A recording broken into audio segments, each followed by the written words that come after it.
Okay, we're back. We're live. 1 o'clock rock. I'm Jay Fidel here on Think Tech and more specifically on Research in Manoa and in our ongoing inquiry into all the things in the universe. We don't limit our inquiry.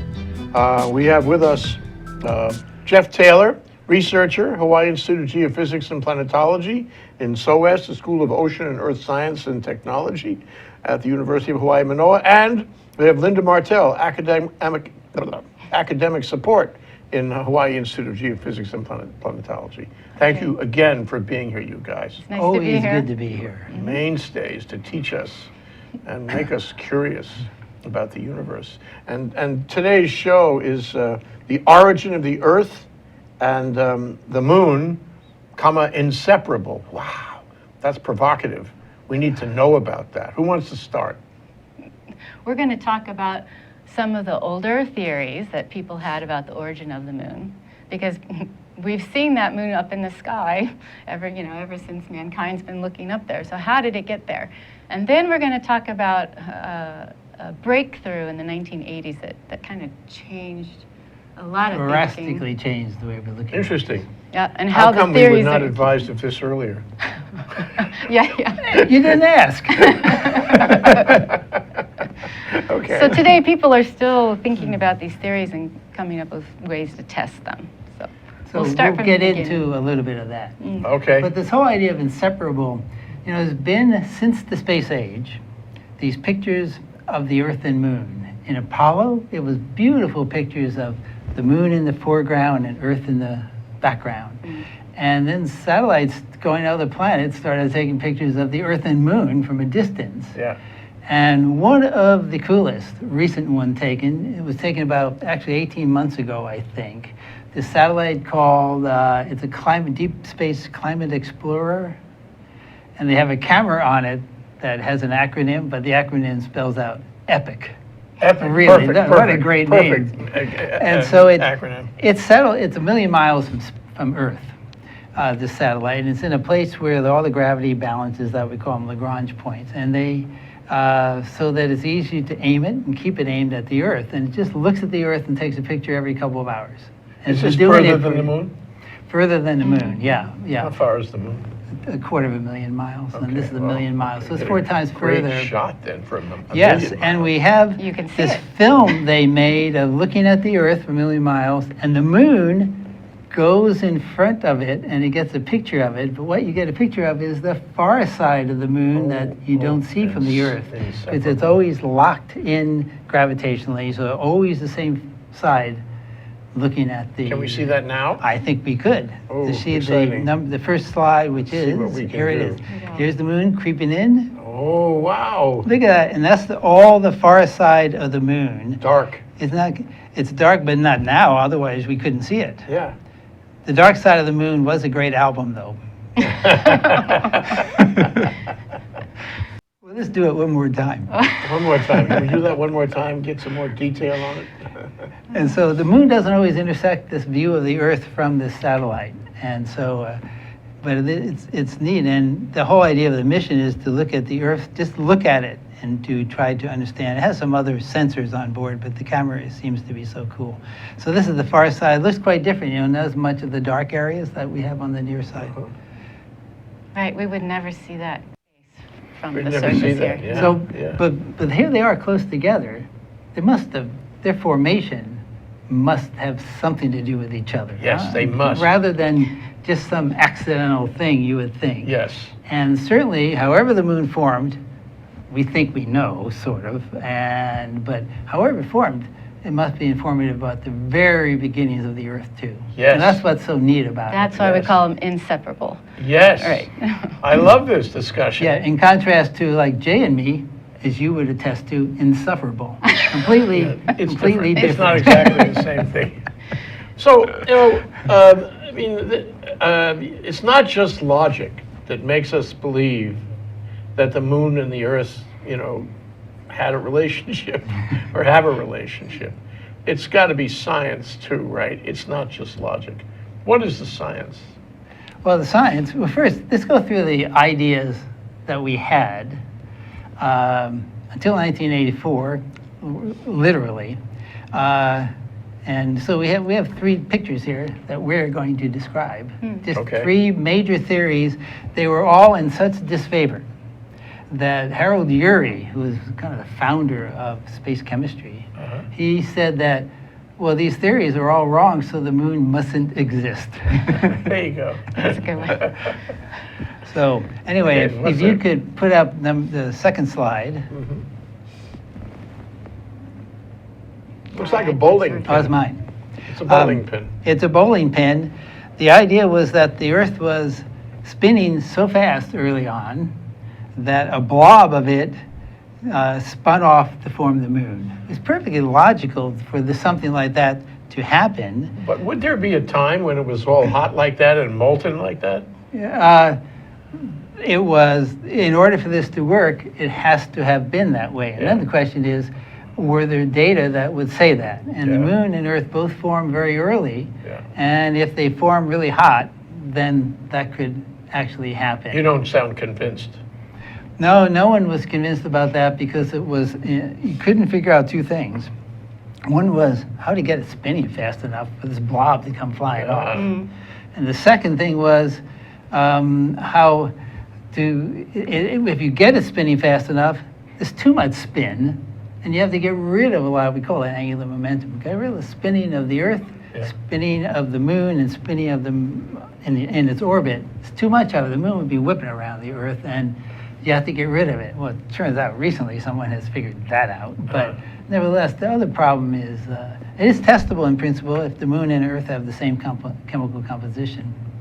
Okay. So Wasn't that idea that the moon spins off the Earth, wasn't Darwin somehow the son his of Darwin? son involved? or grandson of Charles Darwin had this idea that it spun off, and now he spun off in the Pacific, which is why there's no continents here.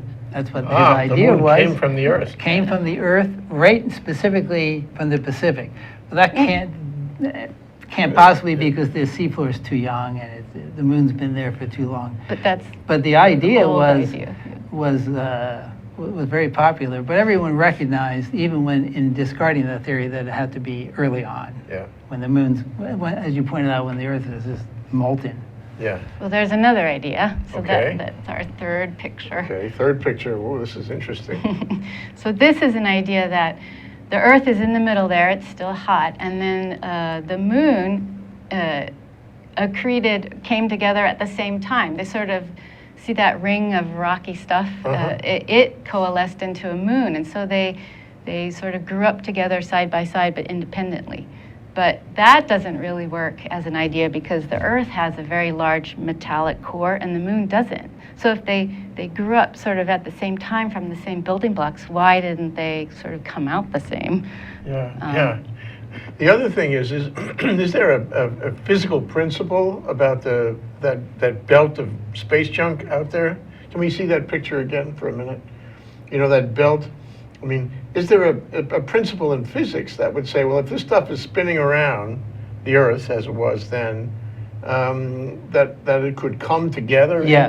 There is a principle? That works out, and in fact, our new ideas have some elements of that in it, and but they do get pulled apart as well. It's like Saturn's rings. There's not one. There's not a single big moon out there. It's a whole bunch of rings, and so the real problem was this iron problem that people tried to work around, but no, even they were not that enthusiastic about how you have so much more metallic iron in the Earth than in the ring of debris. And how the ring gets started was something of a mystery, you know? It wasn't clear. Why not just form one planet? Why this ring? Yeah. You needed another mechanism. You also talked about the angular momentum. So if these two things just form together, then why do we have this high angular momentum right now between the system with the way that the moon is orbiting us? So it doesn't quite It doesn't quite work. It doesn't Yeah. work. Okay, So then there was another idea. Okay, wow. This is the next slide. This one is called capture. This is an idea that the moon fully formed somewhere else and it happened to be in the neighborhood of Earth, and Earth's gravity pulled it in and just got it into orbit around us. And people are thinking that the probability of this is very low, and why didn't this moon just hit the Earth like everything, all the other debris. Yeah. So this is. Maybe it was going very fast, and it went beyond Earth, and then the gravitational force of Earth Came back. pulled it back, and then it wound up in a trajectory of some And kind. if it comes too fast, it just keeps going. Keep- It would going. just, or maybe Yeah. skip Has and to keep be- going, yeah, Right. yeah. And there were Just real, right, there were, just exactly. Exactly, it has to Thread be the a needle little kind of thing. Goldilocks zone. Yeah, right. Yeah. What just strikes right. me, though, is that you don't have a lot of debris floating around the size of the moon. That's a pretty big piece of space junk to come That's- from nowhere. That's right. It Yeah. doesn't happen very Well, much. it doesn't happen. On the other hand, the Earth formed by coming together of big pieces of space junk from moon size to even up to Oh, okay. bigger and bigger. So the psi, it's the rarity of the event of capturing that's so hard Yeah. without smashing into the Earth. Yeah. That is a more effective way of capturing things. Yeah, yeah. So none of these ideas are working. And then where are we now in the timeline? When was this last That- theory advanced? The last, all these were all around for quite a while, through the 60s, and of course Darwin's idea of the spin-off was in the 1800s or something like that, I think. But these were the things discussed up into, there were new ideas in the mid-70s, but this was discussed right up into the 80s. In 1983, I was on this committee that gave out lunar samples. That's to people who requested them. Made recommendations to NASA on the nature of them. But we also ran a series of conferences about the moon, just to continue the interest in it and make it multidisciplinary, so we'd have good use of the samples. And one day we were sitting around, and one of the guys said, a guy named Gunter Lugmeyer, who is retired now from UC San Diego, he said, "Is that one on the origin of the moon?" And everyone said, "Well, that's a good idea. That would seem to be about time. We should just focus on that."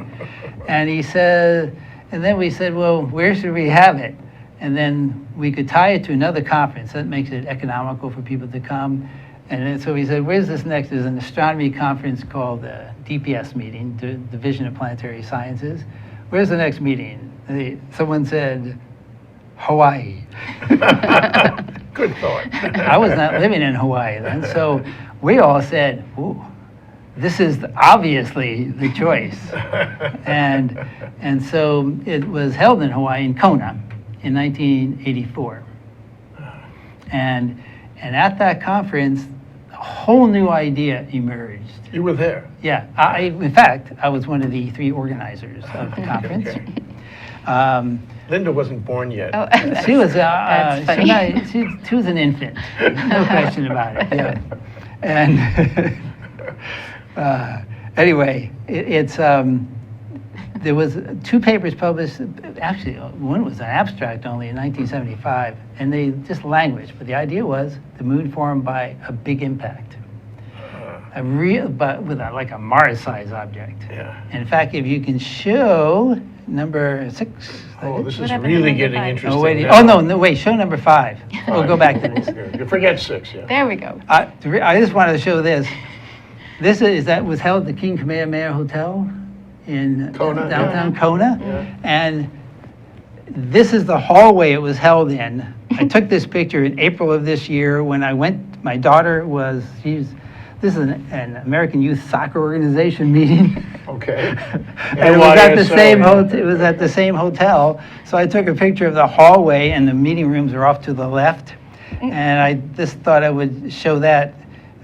It's kind of an interesting concept, but the place is still going strong. It's a great place for meetings, by the It's way. called B-roll. It's, it's sort of leading up to the big story. Yeah. And the story would be when you had the conference, and you were there as one of, 3 Three basic organizers. presenters? Yep. Well, And- organizers. And we you had- found this theory that sounds pretty good, but we can't talk about it right now, because now we have to take a break.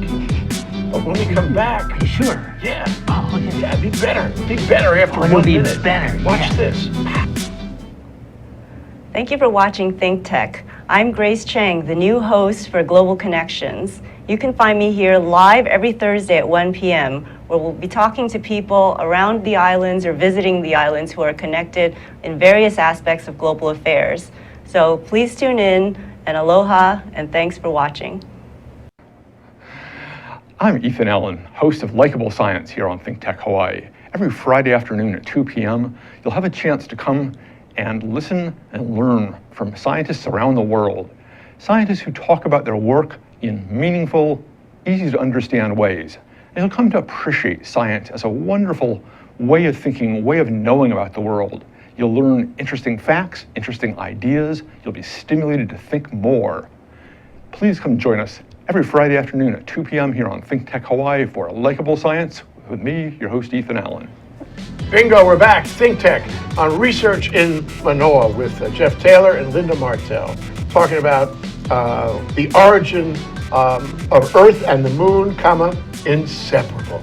Okay, we got a new theory on the whole thing. It's gonna happen now. Watch this. Pops out in 1984, and this painting is a very famous painting, number 6. This painting is by William K. Hartman, who is the inventor of the whole Big Impact theory and one of the co-organizers of this conference.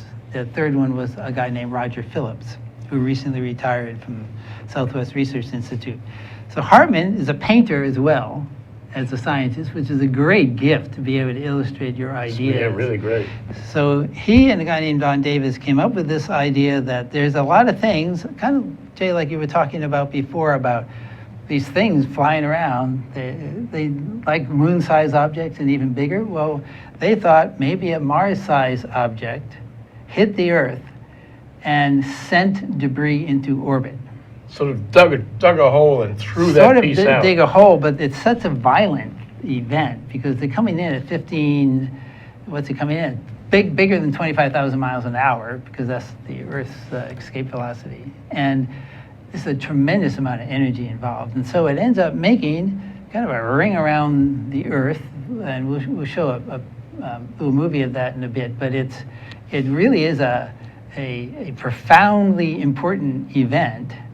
And Hartman was able to picture it. So that sort of goes to the whole thing about gravity drawing objects in space into the Earth because it's bigger and it has the gravity. And it grows fast, and once it grows fast, but then Jupiter too plays a role in all this because it changes the orbits of things, and so because it's big. Because it's big, and so this object might have come from the vicinity of Mars even. We don't know this for sure. But it comes whipping in and it hits the Earth. The question is, did it happen with Venus? Maybe it did, but it hit it head on, so you didn't have the spin to send stuff into orbit and keep it there. But I have a question. Earlier, we debunked one of the theories because the Moon doesn't have the metallic that Earth has. Yes. We found no metallic on the Moon, And therefore there's a real should go question to the about whether one it of this- came out of the Pacific Basin. One of the selling points of this idea is that the big impactor, that's the size of Mars, it's a tenth the diameter of the Earth. Hartman actually has smaller in his picture, but it's already molten and formed a core. And when you do computer simulations of these things, when actually certain people do, The other I people. don't. Certain people. Other people.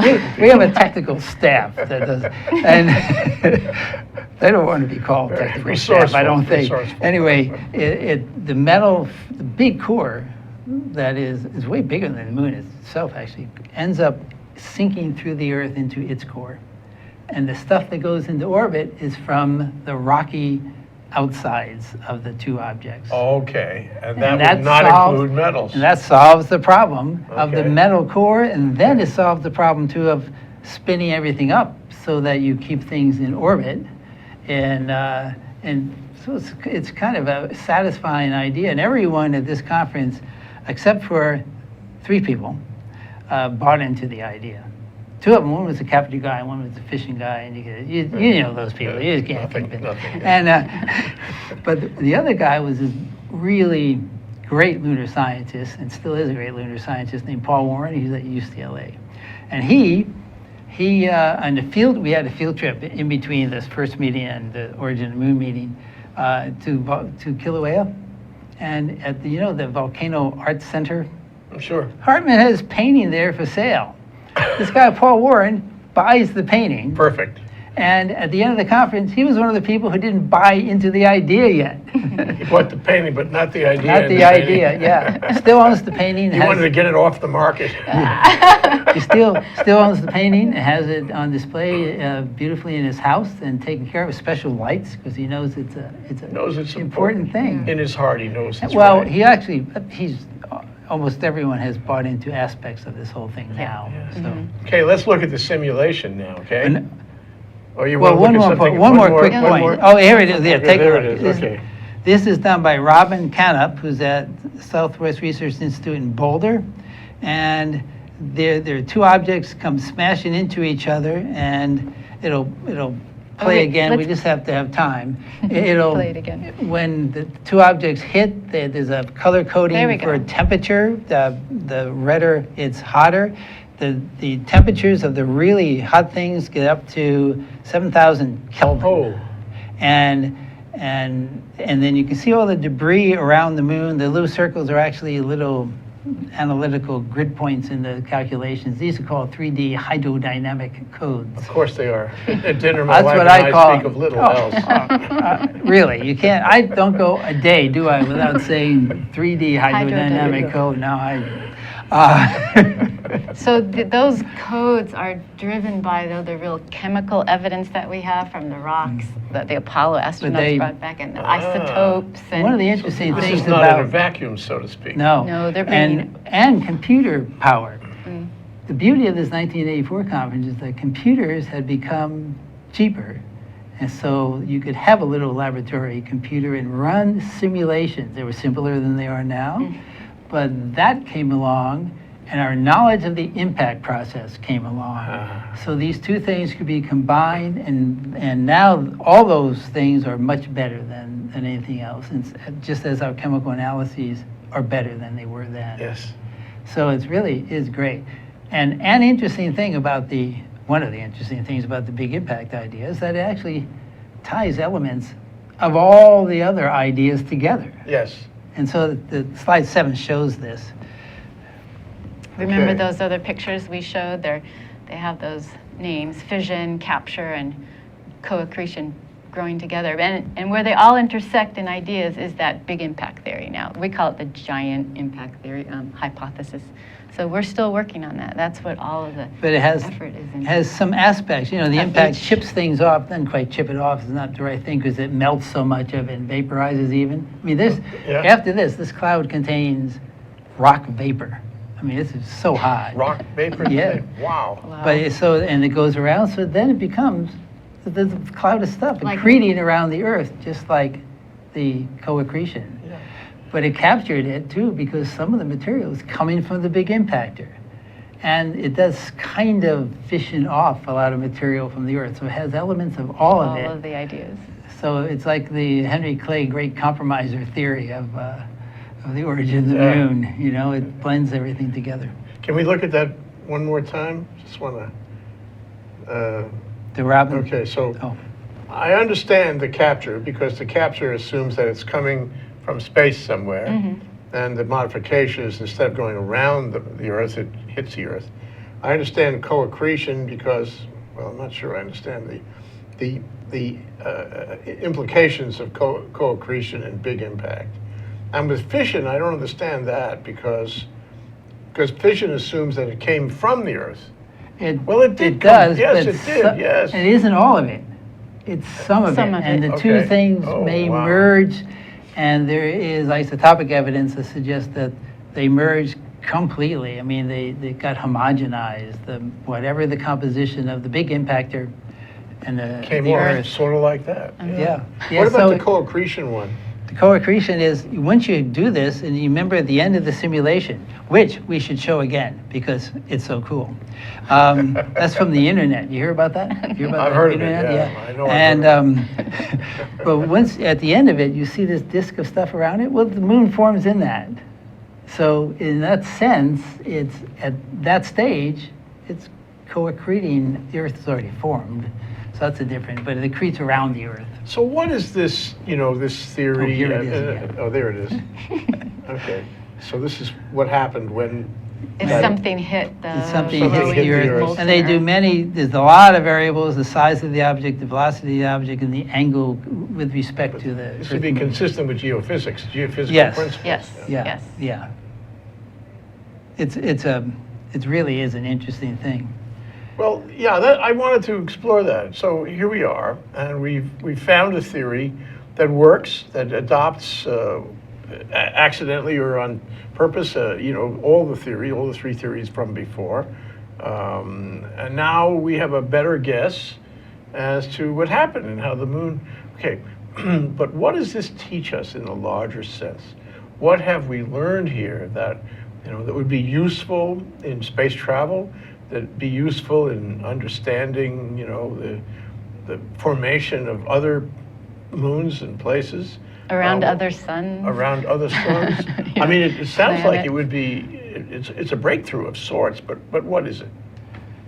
Conceptually, I think one of the most interesting things is that it tells us planets, there was a theory at first, and then becomes a little more advanced, or a hypothesis at first, you're making a guess, and then it becomes firmer and firmer, that the planets, the inner planets, did form by little things coming together. It started with dust that became asteroid-sized, and the asteroids became moon to Mars size, and these things all kept whacking into each other until they were either ejected from the solar system by making a close pass to the sun or something, or made a bigger planet.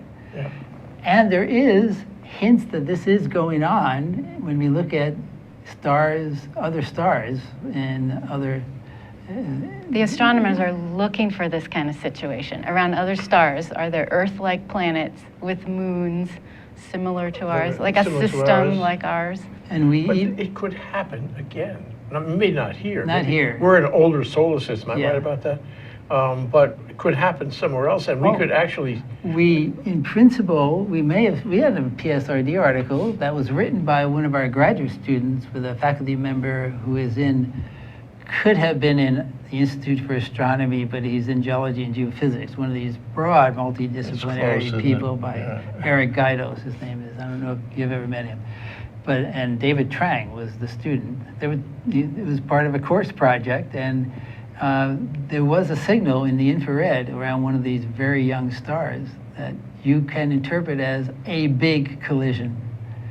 a collision like this would happen instantaneously, or It's or fa- what is slow motion? The event that ends up making the first ring around the Earth, where there's a lot of debris and it's hot, is a week. A week. A week. 'Cause And we're then talking about big numbers. the moon would form, half the moon could form. These are simulations done by Robin Canup, who showed who made the one that we showed. Yeah. That it's a week to make half the moon, and then a couple hundred years to finish the job. This is instantaneous. I mean, on a When we're geologic talking time scale. billions of Yeah. years. Well, yeah. in the Bible, they talk about how it took so many days Yeah. to do this and that. So this maybe was something we can learn in the From Bible. this. You guys are great. This is terrific. This is a great examination. And it puts us there. It puts us there in space watching these things happen. So Yeah, thank you yeah. very much. Oh. Linda, you're great. Been great. Linda Martell, Jeff Taylor, you guys are fabulous. Thanks, Jay. Thanks, Jay. Thank you so much, as always. Come back soon.